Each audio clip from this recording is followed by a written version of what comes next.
Oh, sure. And welcome, everybody, to our final pre-Seattle challenge, EUIC Weekend Challenge, Valentine's Day Challenge. And I have my good friend here, Miri, my roommate, and also, look into the camera. Hi. And also my very best friend here, and it's IC weekend. A lot of people are getting into Pokemon.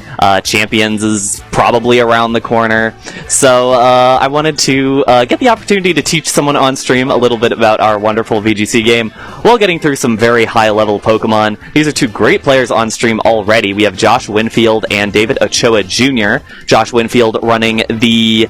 I have them backwards. Corviknight, Fluttermane, Raging Bolt, Chien-Pao, Incineroar, and Ogerpon Wellspring. On David's side, it's the Dondozo, Tatsugiri, Alola Ninetales, Articuno, Glamora, and Roaring Moon. So that's the Christmas crime stuff. He had a great run with that at Merida, I believe. He's been running that extraordinarily well. It's a variant on it. I don't think he was ever in communication with the people here who originated that team, but he's been doing such a good job with it. How many of these Pokemon do you know, Miri? Take a gander. Let me take a gander. I assume the answer is 4? Yeah, I think 4 is probably the right answer, but they're not Pokemon I think about very frequently. So, they're two very interesting teams here that we have. So, Josh is running the Fluttermane set with that probably booster speed, with the Thunder Wave taunt stuff, which I think is very interesting to run against a team like this. Being able to taunt the Alola Ninetales is very valuable, or even potentially the Roaring Moon. It could also come down to which booster speed Pokemon is faster, though, because both will probably be booster speed, and both will probably be fairly bulky, however, so... Josh locks in at just the last moment. We'll get into this game, and once we get into game, it'll be a little bit easier to understand what's kind of present in the board state. So, David is going to send out the Dondozo and the Roaring Moon, while Josh is going to lead with the Fluttermane and the Incineroar. So, both, we're going to see here first, Fluttermane and Roaring Moon will have the opportunity to proc their Photosynthesis. We're going to wait for the Nintendo Switch 1 real quick. So first the Intimidate comes through. And that will be pretty significant for both of these Pokemon here. Dondozo's oblivious, so it's going to ignore that. Roaring Moon does get the Photosynthesis speed booster first, ahead of the Fluttermane. I assume both players are writing that down right now, so that's very important. Both these players have an item, Boost Your Speed. Okay. But because the Roaring Moon got it first...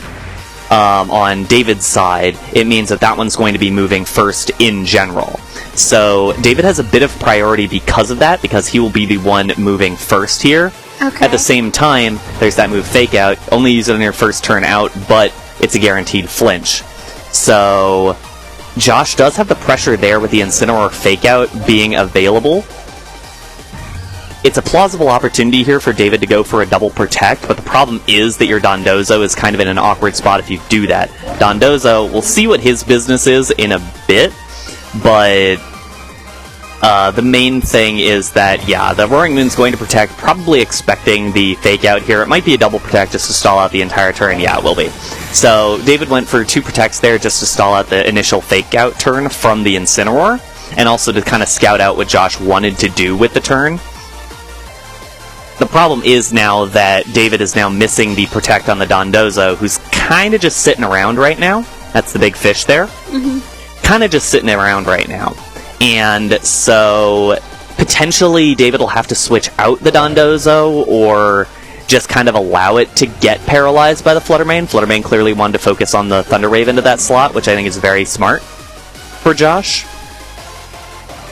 Or alternatively, just swapping out the Roaring Moon right now and going for Dondozo stuff. Which we will see in a moment, I assume, or see soon. But it's a really nice spot that Josh is in right now. Even though Roaring Moon has the speed priority, it just isn't hitting very hard, and just, I don't think that it's providing a ton of threat right now that Josh can't fairly reasonably handle. We're going to see the Terastallization here. I have no idea which side that is. That's going to be the Roaring Moon. It's Terra Flying, so I think it's going to try to go for a lot of damage into the Fluttermane, which is very interesting, because those Fluttermanes tend to go very physically bulky. It's a very physically frail Pokemon, Ooh, no, it's just going for the Tailwind. That's interesting. Potentially just trying to take a Fairy-type move here, but Fluttermane really just wanted the Thunder Wave into the Dondozo. So it will get that. That is very helpful into the Dondozo in the medium term. Dondozo will go for the Earthquake. No, so what the actual plan was to make the Roaring Moon immune to the Earthquake. Do a very solid chunk of damage into both these Pokemon. Oblivious does not make you immune to the Parting Shot, though, so Incineroar will swap out there with the Parting Shot, drops the attack and the special attack of the Dondozo. That attack stat will be very important. And now the question for Josh. We get to see all 4 of his Pokemon. What does he want to switch into? Knowing that both these Pokemon are going to be slower than David's Roaring Moon, for sure. And actually both of the Pokemon, now that Tailwind is active for David. It's going to be that Raging Bolt. Feel free to ask questions if you have any. I'm following okay.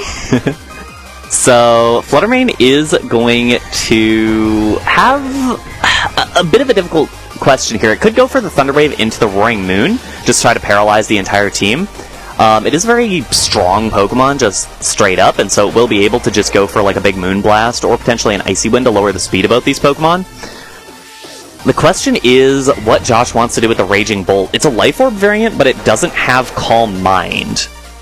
So it doesn't really have an opportunity to set up here, not that you necessarily... Well, actually, you can do that in front of this Dondozo, because it's not unaware.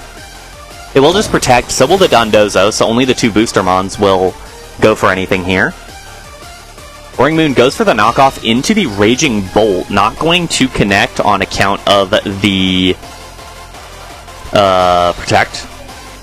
Icy Wind goes through, it does land into the Raging Bolt, will lower the Raging... or, excuse me, not the Raging Bolt, the Roaring Moon. It's hard. I bet. So we'll drop the Roaring Moon speed, but not enough, given that the Tailwind is still active.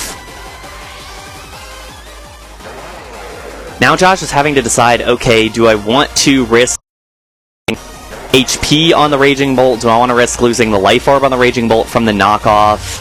Both these Pokemon on David's side are at -1 attack, so they'll do less damage. We're going to look at their stats. Josh really wants to think about this one. But what we are going to see is the Roaring Moon switching out, so I believe that'll probably be the Tatsugiri coming in here. Just to, yeah, it is the Tatsugiri. So what happens when Tatsugiri and Dondozo are on the field at the same time is Tatsugiri jumps in Dondozo's mouth and doubles all of its stats, which is a massive boost to the Dondozo, makes it very difficult to take down. It means that Tatsugiri can't do anything for that time. It means that Dondozo can't switch out. So this is what David has on the field now for a little bit. But we'll see what he wants to launch out here in terms of damage. Incineroar is going to swap in. The Intimidate's not going to matter because of that Oblivious. Tatsugiri will drop its attack, but that won't really matter. Thunder Wave targeting the Roaring Moon isn't going to hit because the Tatsugiri is in Dondozo's mouth. Earthquake into both these targets should not KO. Ooh, it gets the Incineroar, actually. I did not expect it to get that. I don't know how it did that. Oh, because it got the doubled stats. I'm paying attention, don't worry. So yeah, with the Commander boost, it got the KO on the Incineroar, and now David's in a really nice spot, actually. Because there's nothing that Josh really has that is comfortable taking an Earthquake here, and there's nothing really that's...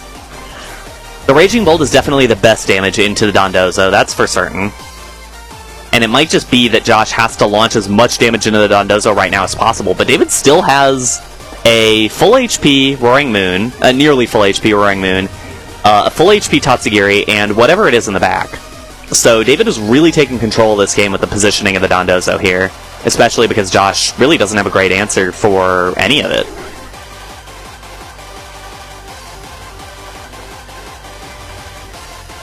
I do think this is smart from Josh to try to preserve the Raging Bolt just a little bit. I would imagine we'll get the Fluttermane next, going for the Icy Wind. It does connect into the Dondozo, excuse me. Drops the speed. So even with the Tailwind, Dondozo's fairly slow now. Ooh, and it gets the full para there. That is really important for Josh. That is a big out for Josh at this point. is Dondozo just getting full paralyzed. Because now I really like the choice from Josh here to just kind of go for it all and say, hey, I need as much damage as possible into this Dondozo. We'll see if it works out. This might actually do a ton of damage. Dondozo's not the most specially bulky Pokemon in the world, and Raging Bolt, this is Life Orb boosted, Terra Electric boosted, off of a massive special attack stat. Do you think it's gonna... How much do you think it's gonna do? Gosh. Moonblast, good chunk. I think this might KO. Ooh. There's the Thunderbolt. Oh, And it does pick up the KO. Shoot, man. That is massive for Josh, getting that KO there, getting the Dondozo off the field. It did cost the Terra. It did cost a lot of HP on a lot of these Pokemon. Dang. But we'll see what David wants to go for here to try to switch in. David does still have the full HP Choice Scarf Tatsugiri, which will still be pretty meaningful speed tier. I'm curious, it shouldn't outspeed the Flutter Mane, and that's the issue now, is that David really doesn't have speed priority on anything. So that was a really, it was a really important paralysis that Josh got that kept the Flutter Mane standing, but also just a very, very good play from Josh to just go for all the damage possible into Dondozo and picking it up. We'll see the Glamora now. That's the first time we're seeing that this game. So we know all 4 of David's Pokemon. Josh's 4th still not shown to David yet. Glamora is pretty bulky here, something to be a bit concerned about, just because there's not a whole lot of damage being threatened into it right now. But at the same time, Josh has to feel fairly comfortable about playing this out kind of slowly. And Josh, you can see Josh is one of the players who locks in his moves like 3 times. He goes, ooh, I'm going to do this, and then thinks about it again and go, okay, I'm going to do this. And yeah, I think this is an ideal play for Josh here. Raging Bolt, going to protect. No switches is very important, because that means that the Moonblast comes out first, takes out the Tatsugiri, very frail Pokemon, going to drop.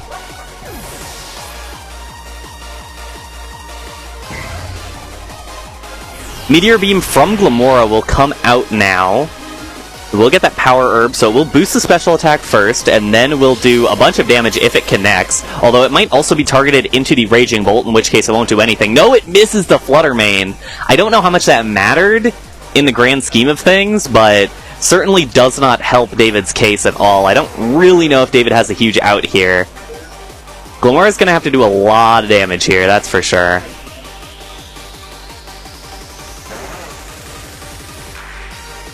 And that's with Josh still having 1 Pokemon in the back.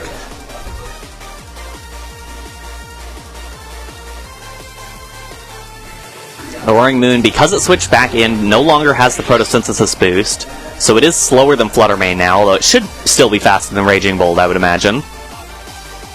But not if it gets paralyzed, and Flutter Mane has the ability to paralyze it.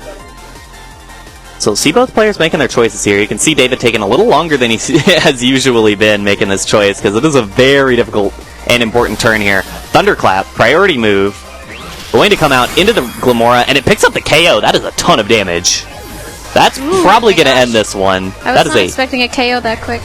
That was a ridiculous amount of damage, actually. That's the power of the Life Orb plus Terra Electric boost, like all the boosts in the world, just dropping onto that Glamora. It's not an extremely bulky Pokemon, and Roaring Moon wanted to go for the Tailwind there. Not going to mean a whole lot now. And that should be game number 1. Wow. See the Thunderclap there. That will certainly KO. I know that one for sure. There was a real changing of the tide in this one. Yeah. I really like how Josh decided to play out the back end of that. Just saying, okay, I have Raging Bolt. As long as I can get Raging Bolt in the right spot to KO the Dondozo, I feel good. On the other hand, I do think David might have gotten a little over-eager with the Terrestrialization on the Roaring Moon, because David had the Terra available. If David had the Terra available for Dondozo, it probably would not have dropped to the Raging Bolt in just 1 hit. So that could be something David tries to preserve for game number 2. I see. Both these players very good, and that's something that Josh knows now, and will probably try to play around, especially because I mean, that Raging Bolt just does a ton of damage. And I suppose we'll see what the choice ends up being here.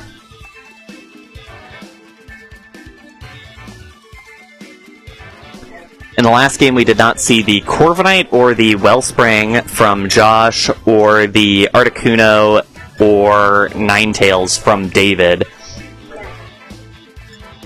I don't hate... I don't think Corviknight should show up. Corviknight's not really going to provide a whole lot to Josh here. I don't even know if the Wellspring does a whole lot for him. I like the 4 that Josh is bringing. He seems to be considering the Corviknight here, and actually, the Corviknight's not a terrible call just because the Dondozo... So is there multiple rounds? Yes, it's a best of 3. Gotcha. So, Corviknight here is... It's an interesting call because it has bulk up, boosts the attack and defense. Dondozo, a lot of Dondozos are immune to that, but this Dondozo is not, and so it could actually be very useful for Josh to get set up in the face of a Dondozo if he has the proper opportunity to do so.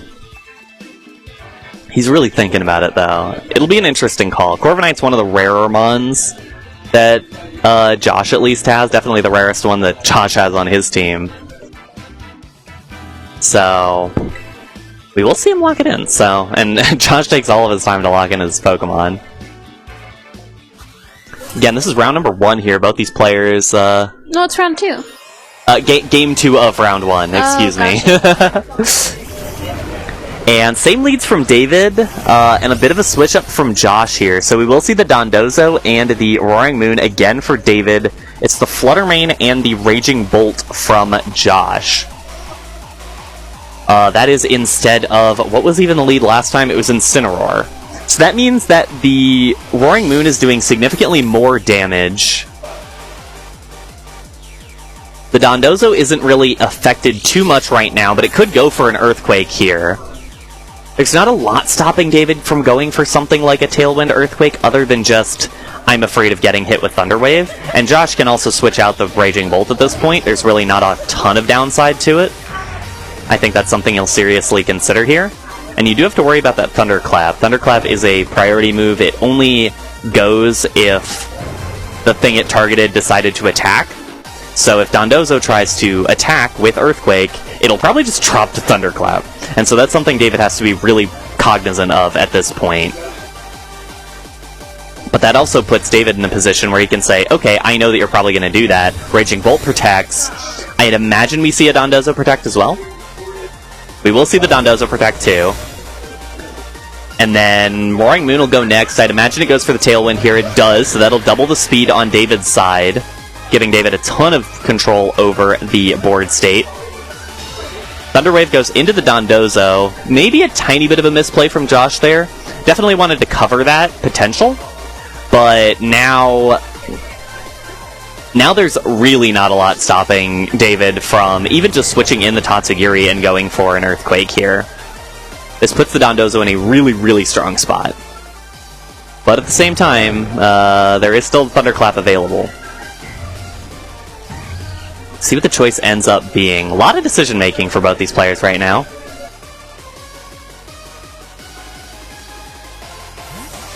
Roaring Moon will switch out. Tatsugiri comes in. So it will be the Tatsugiri switch in here. I'd imagine it could also just be the Terra Grass Earthquake here right now for David. I would really like that play. So we will see the Commander bonus go down.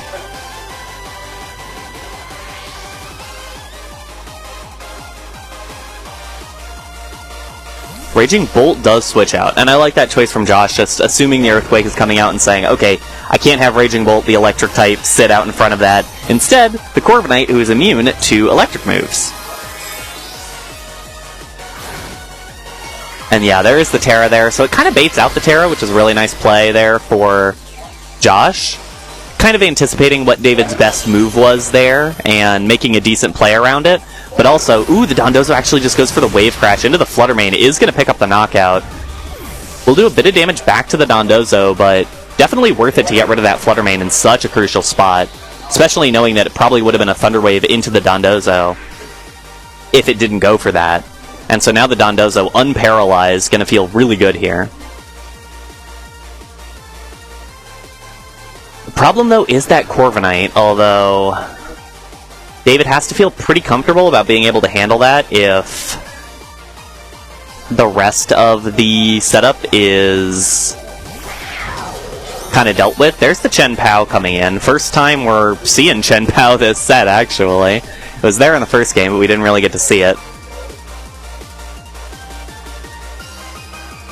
And yeah, I think Josh is going to have to kind of play for a slower sort of game here, knowing that Corviknight is going to be by far the best answer for dealing with this Dondozo. But also knowing that it's going to have to be a lot of kind of slow stalling to be able to manage that. At the same time, Dondozo is Grass type now, so an Ice type move from Chen Pao will be pretty strong. Dondozo will just go straight up for the Wave Crash into the Chen Pao, brings it down to the Focus Sash. And Dondozo is taking a decent amount of damage in return for these Wave Crashes. Chen Pao will use the Ice Spinner, which will drop it due to the Rocky Helmet, but Dondozo dropped a very low HP, actually. Chen Pao will drop, but it's kind of getting interesting whether Josh can... I mean, the question is whether Josh's Pokemon can handle David's Pokemon after the Dondozo's gone. Because this Dondozo's kind of on its last legs here.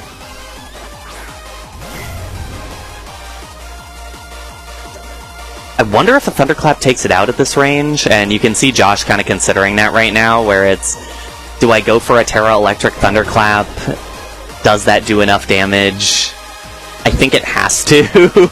I think if it doesn't, the game's just over, so I think David is going to, or excuse me, Josh is going to have to make a call like that, and I like where Josh's mind is headed right now. I'm curious what David's decision will be in return for that. Because I think David's win condition is really, or excuse me, Josh's win condition is really bulk up this Corviknight and have an opportunity to just take out everything and have the Raging Bolt threaten everything with Thunderclaps, especially because we saw those Thunderclaps were taking out everything in that last game. So Dondozo will just go for the Protect here. An interesting call. I don't really love that because it gives Corviknight another opportunity to go for a bulk up. There's not really anything stopping Corviknight, yeah, going for a free bulk up here. That raises the attack and the defense, which boosts all of its attacking moves one way or another, and it stalls out David's Tailwind, which is kind of scary. Ooh. Interesting calls here. I really like the idea of just going for the Thunderclap here. I like the idea of just doing the same play again for Josh, honestly. But, ooh, we'll see the Dondozo go for a double protect and get it. Very interesting call. I'm kind of I'm curious what David is trying to stall out to do. Maybe just stalling out turns of the Thunderclap. The Thunderclap does have a fairly limited amount of PP. So David could try to run Josh out of all of them. But at the same time, I think there's more than enough to get Josh through the rest of this game if he just goes for an attack now. So we'll certainly see. We'll see. At this point, Dondozo's gotten 2 Protects in a row. That means the next Protect has a 1 in 9 chance of succeeding if he goes for it again. I kind of doubt he will. He does go for it again. Just really trying to stall out the Thunderclap. So Thunderclap, that's 3 that David got off the board for free there. Brave Bird will land into the Dondozo. Does a little bit of damage back to the Corviknight, but does take out the fish. And that is the Terra as well, so we know what all of the typings are left on David's side. And yeah, the problem is, how do you deal with both of these Pokemon at once if you're David? I'm curious what he switches into here, because that'll matter quite a bit.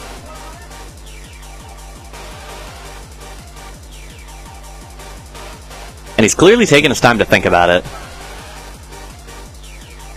Crane my head over to look at his screen. See what he's thinking.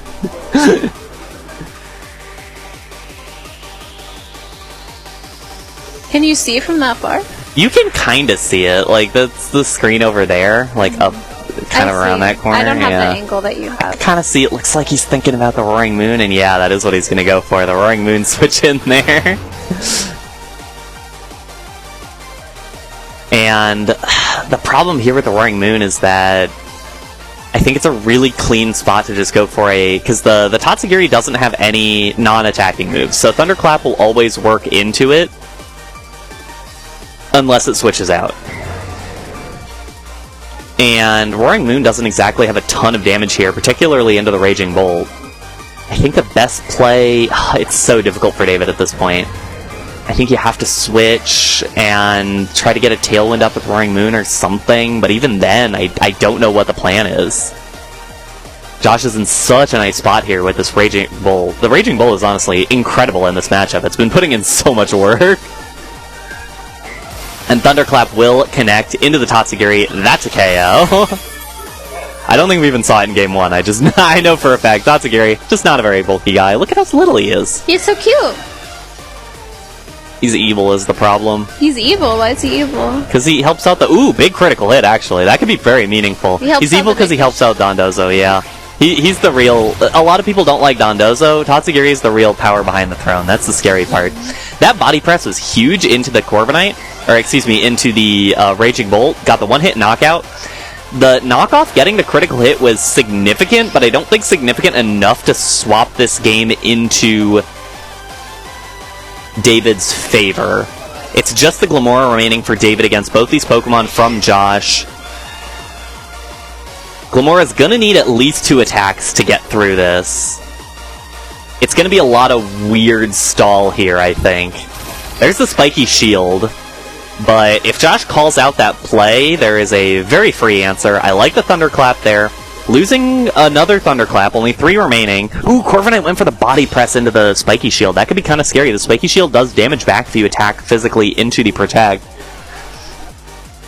It's getting a little dicey now for Josh. But I think Josh still has a perfect out here, which is a Thunderclap plus the Roost. The Roost heals up the Corviknight here. Another Spiky Shield could put David into a interesting spot to win this one, having the Roost available. And he gets the second Spiky Shield! 2 double protects in the same game for David. That'll stall out another Thunderclap turn, and it'll take down the Corviknight, because the Corviknight went for the body press into the Spiky Shield. I don't believe it has enough HP to get through that. And yeah, the Corviknight will drop. Really... I'll say clever play for David, but also a pretty lucky play for David. And now we're in an interesting spot where the Glamora has a super effective move into the Raging Bolt. There are 3 Thunderclaps remaining. It's kind of just a game of chicken at this point, where if Glamora attacks with one of these Thunderclaps remaining, then... and Raging Bolt Thunderclaps in return, then Raging Bolt wins. At the same time, if Glamora goes for the Earth Power into the Raging Bolt, I don't know if it KOs. And it might even be Meteor Beam that's a better answer. It goes for the Thunderclap and it does connect. And that should be enough to KO the Glamora. Ooh. It is. And Josh Winfield, he had to get through a lot in order to win that one. But a really nice win there for Josh. A really hard-fought one, but just really well done with the Raging Bolt, pivoting around that really well, and getting all the damage down that it needed to. It was also really cool seeing the Corviknight. Corviknight's Pokemon I really enjoy. I've been playing it a lot lately. It's a really fun thing. But with that, we are going to take a very quick break. I think everybody else is done, so we'll be back with round number 2 very soon. Don't go anywhere.